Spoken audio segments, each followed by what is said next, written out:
Hi, my name is Melanie Thorley and this is... Chris De Santana, nice to meet you. We're the two solicitors at MJT Law and we've got a podcast and here it is. Now today we're going to be talking about a few different things. There's a couple of really weird cases out there that have happened over the last couple of months. Certainly. So why don't you hit it off? Actually, hit us with your best one. One of my favourites is this refusal for an employee to be provided a desk at home.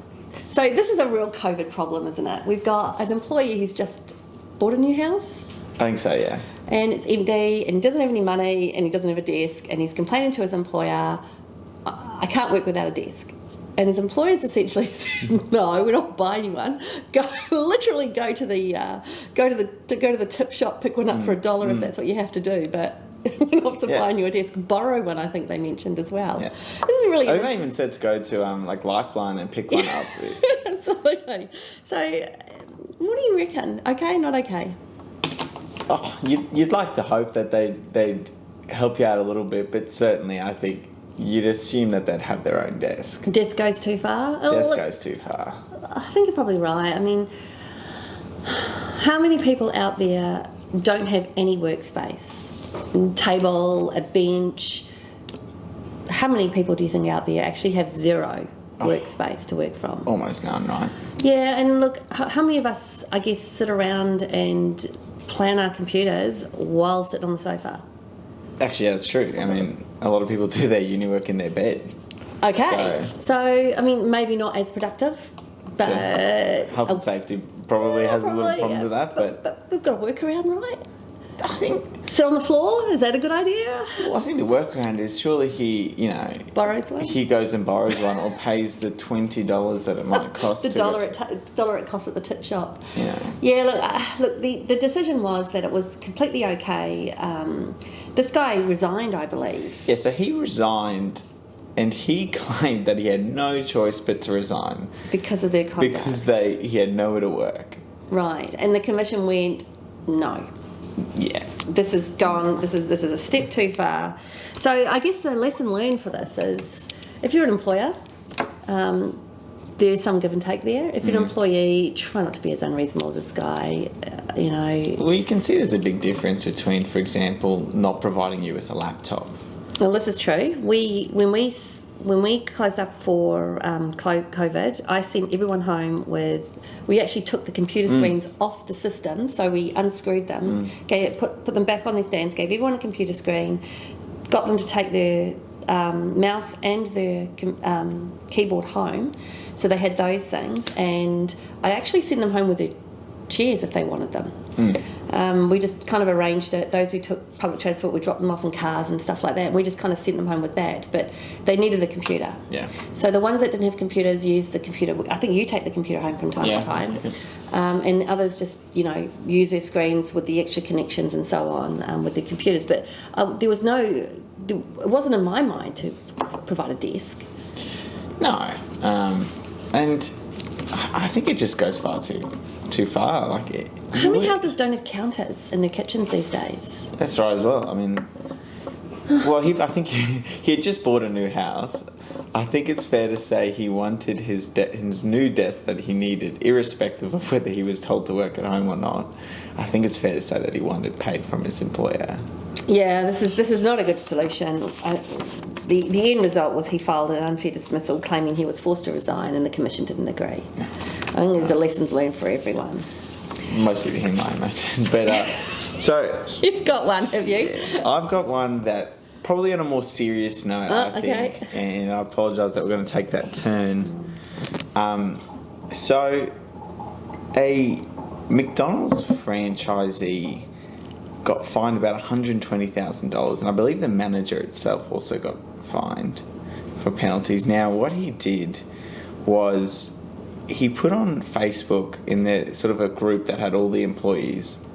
Now, bear in mind these were majority school-aged employees. Yeah. So we're talking about employees who are 14 3/4 or 15 3/4, yeah, or whatever probably, that weird 15 rule years is. old. They're 16, 16, 17, 18 years old, still living at home, actually have weird contractual rights there. Okay, still going to school, in fact. Yeah, they're at school. So he's put on there, and I'll quote, so the 10-minute break that they get to go to the bathroom or to have a quick bite to eat, the only time they would ever be permitted to have a drink or go to the toilet would be their last time, and that he hopes to God you don't get thirsty on your next shift because we wouldn't be able to allow a drink.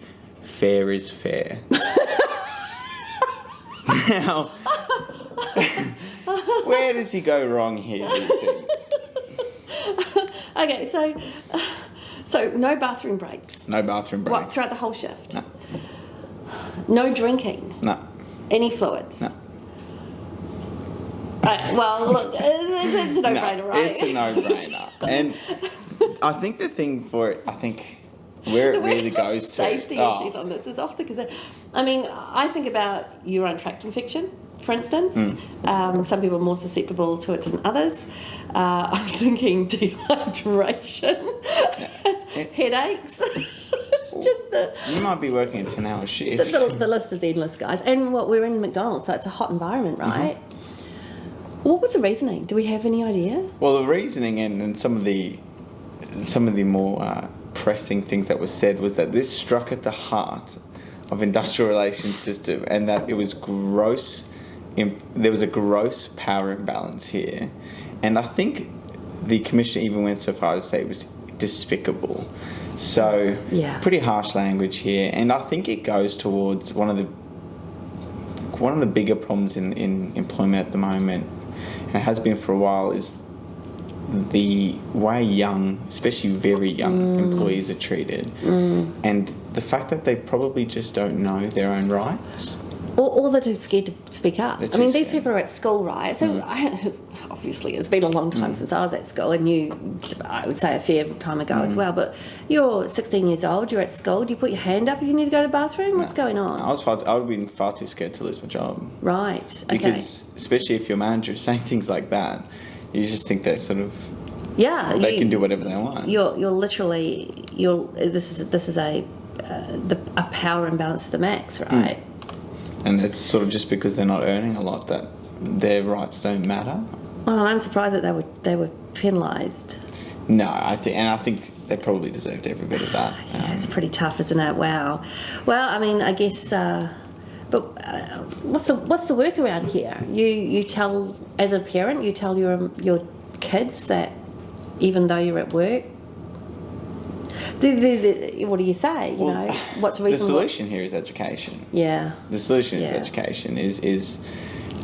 I've no doubt that the employer in this case and most were well aware, at least to some extent, that you have to provide some breaks for someone to go to the bathroom. Fluid intake. But I'm not so certain the employees in this case knew, and I think it's probably the case quite nationwide. Yeah. So the real solution here is education. Now, how that gets done, I'm not so sure. Well, from an employer's point of view, if you've got issues with toilet breaks and people drinking too much, I'm guessing this is based on the fact that people are drinking a lot of fluids and then taking a lot of breaks. I don't think it's a good idea to start restricting that sort of stuff, but it's probably a good idea to talk about, workplace, and if this gets a little bit too X-rated, the colour of your pee and what it should look like and things like that, because it's a work health and safety issue. You could easily put up, like they have in some businesses, if your pee is, what colour is your pee and at what level are you dehydrated and stuff like that. So it's more of an education for everyone, I think. And you could probably have a policy out there to try and keep it. Because a few sips is going to be easier than large gulps. And a few sips is not going to get you into that bathroom trouble as large amounts of water at any one time. But, look, I don't think any type of restriction on this is a good idea. No. I just don't think that's a good idea. Fined he was. Yeah. Wow. Deservedly so, I think. Wow. Well, I've got another mad one on my desk. This is back from October, so a little while ago now. And this is a commissioner saying an employer must not terminate an employee unless the employer's been given written notice. And he goes further than that. He says he goes further and he says there's no...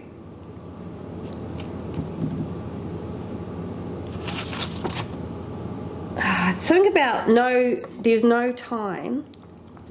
Commissioner concluded dismissal by way of text message was plainly unjust, unreasonable and harsh, unconscionably undignified, displaying poor perfunctory disregard for basic human dignity, very poorly upon the character of the individual or individuals responsible.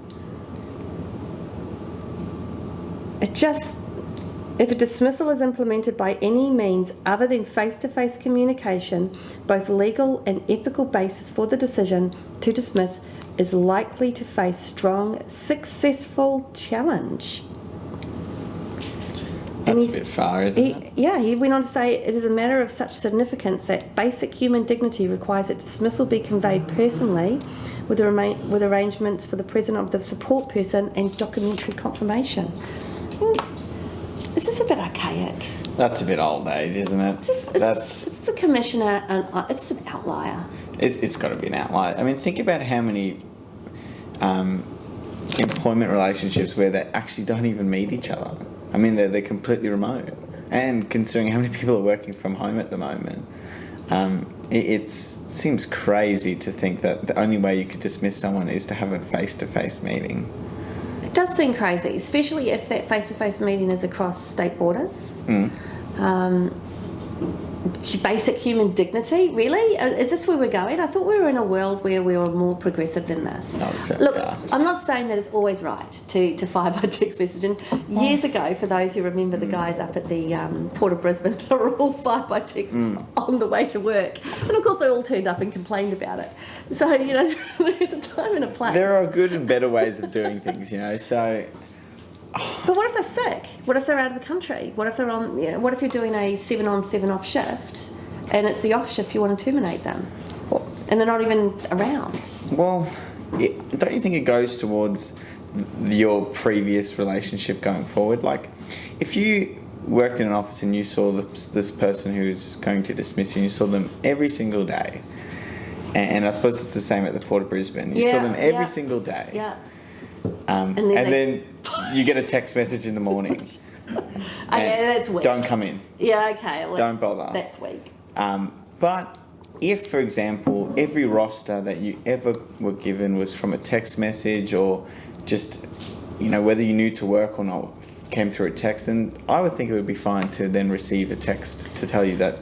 Well, this is true. I mean, how many casual employees are terminated by email saying there are no more shifts for you? Yeah. Or they're just not getting any shifts and they email the employer and say, where's my shifts? And they say, I'm sorry, there's no more shifts for you. I can't imagine how many. I mean, yes, they don't fit necessarily the unfair dismissal environment, but it does speak to that. I think text message is probably a bit too far. It's like, when you're 12 years old and you want to dump your boyfriend by text. Well, but what's the difference between a text message and an email, though? I don't know. It just feels nicer. but you're far more likely to receive a text, I think, than you are to an email. I mean, a lot of people don't look at their emails. This is actually true. What about a Facebook message? What about? I'm pushing the limits here, but what about an Instagram message? Well, yeah, a lot of people use WhatsApp. Another one.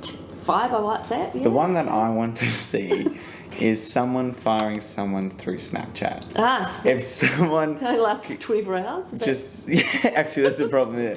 But just a sort of a selfie that says "Don't bother coming in." A little. You put up a little thing going. Here is your termination letter. It's in writing. It's in writing. You know that actually Snapchat's good because you know that they've actually received it because you get a red receipt. So the trouble is, it's not in writing in perpetuity. You would have to take a screenshot. You would. Okay, true, but. I mean... Okay, I get it though. I don't know if that one would fly so much as an email would, but... I like it though. If anyone has been fired by Snapchat, let us know. I'm really interested in that one. I don't know. It's a thing of the times. It's a first world problem, I think. We've had emails for probably longer than you've been alive. I mean, they've been 30 years or so, right? I mean, this is a long time. Well, everyone knows how old I am now. No, sorry.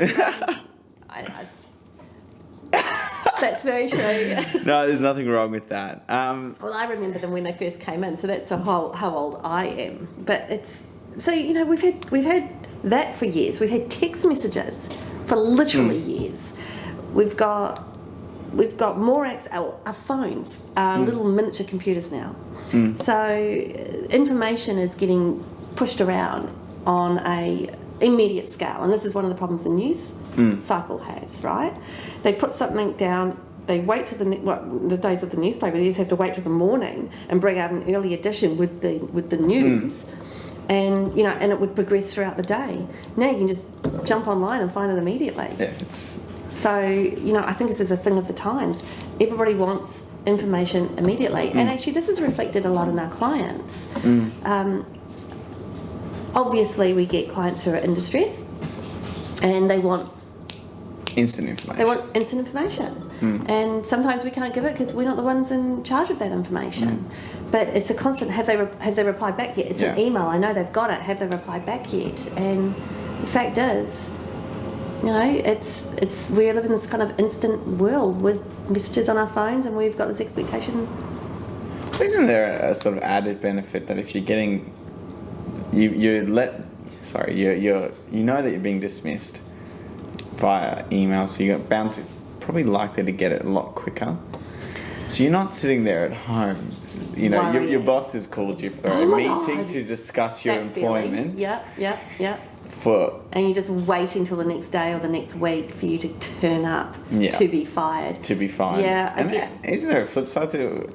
It might be more comfortable to be fired. That's true. Remotely. Look, firing someone is incredibly stressful as well. Yeah. And everyone knows that they might not be particularly good at it because they find it so stressful.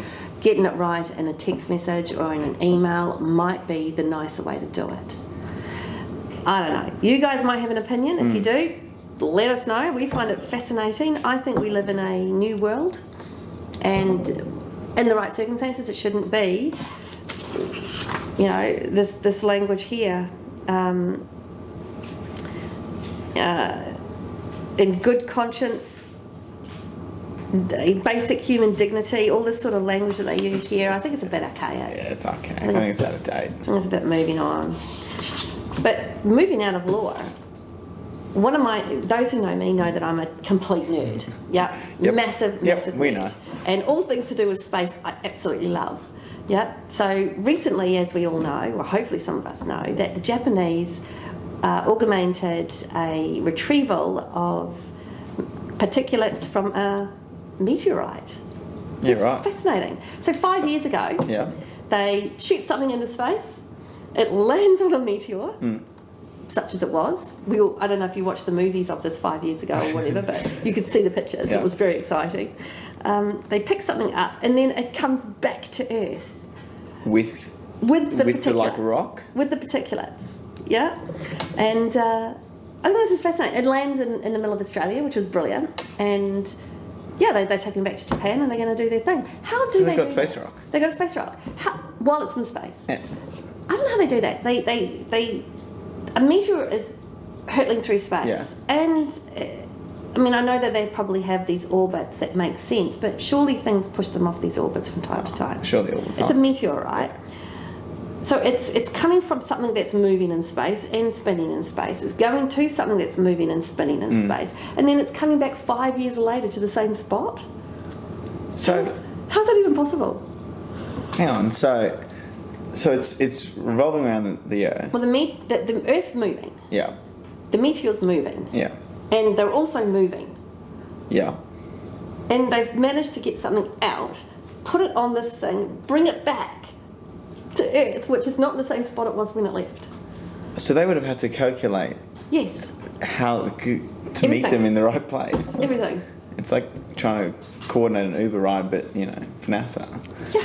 So hang on, this isn't the same meteor that's going to come and destroy the Earth, is it? That's a Apophis.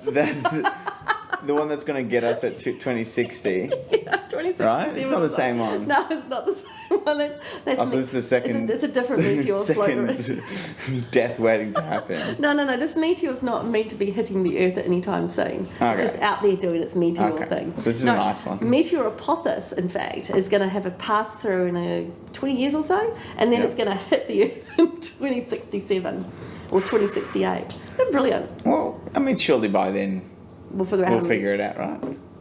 I don't know, but they reckon due to some weird effect where it's been drawn to the Earth faster, because it was meant to skip, it was meant to just miss, but because of the way our gravity works or something, it's actually pushing Coming it closer. It's coming faster. Meaning it's going to hit us instead of miss us. You know the worst thing about this? You know, This is awesome. if it's going to hit us at 2067, I reckon we're going to start worrying about 2066. Remember that thing? Think about it. You remember that thing that we talked about back in 2020? Is it now? I think it's happening. Okay. Time to do something, eh? Well, let's think of if we can marry the two things together. If they're able to pick something up and take it to an asteroid and have something land on an asteroid. By the way, they picked up 1 gram. 1 gram? Hang on, so I was thinking like... No, it's a gram. So like some dust. Okay. Well, good on them. I know, it was like 20 million, billion, trillion dollars, I don't know. to get 1 gram back. Man, it must be worth it. But let's leverage off that. Yeah. Let's say if they can do that, why can't they land a nuclear weapon on the asteroid? So we're to the 90s when we're just going to start nuking things. You're the general that sits over the button. Just doesn't matter what the problem is. It's just nuke it. Nuke it. Yeah, the old all those disaster movies. Yeah. Where You've got the short haircut, the very square haircut. The general sitting in the corner with all the badges. Okay, fair enough. Maybe not a nuke, but we're not going. I don't think we need to go as far as this Wandering Earth situation. There's a movie I watched which I love. Wandering. It's possibly the worst movie you've ever watched, by the way. It's called Wandering Earth. It's a Chinese movie, and the Earth needed to move because it was losing its orbit. So what they did is on one half of the Earth they put all these rockets. Yep. And they are literally pushing the Earth out of the solar system into something else. And this particular movie was about it springboarding or doing some, spring off Jupiter. Yep. So it was just about that sort of part of it. But yeah, so I don't think we're at the Wandering Earth. No, I don't think we need to move the entire Earth a few spaces over. To get out of the way of this asteroid. I think we can probably surely we only have to move a little bit. Right? I don't know. How much is it going to miss us? Well, surely we can just kind of think about, and without being too careless, we can probably think about where it's going to land. Yes, I was just thinking that. Because if you can figure out where your space rocket that's picked up 1 gram of particulate from an asteroid's going to land 5 years later, surely we can still predict 67 years in the future. Yeah. I mean, as long as it just doesn't hit us. Okay, right. I don't want 100 million emails, but it'd be interesting if anyone's got any points of view on this. Yeah, let us know your science. The science behind us. Teach us some physics, because surely we are not the two people to fix this problem. I don't think. Yeah. I think you can all... We're not mathematicians. Yeah, you can probably figure that one out. All right, well, let us know how this podcast went. Mm-hmm. We'll be back next week. For a couple of weeks, maybe. Maybe. And getting close to Christmas, people. And I'm sure we'll have some crazy new cases to talk about and some other disasters to avoid. That's what we're doing now. This is what our firm's about. That's true. It's where we are now. Well, thank you very much for watching. See you, Rob. And we'll catch you later.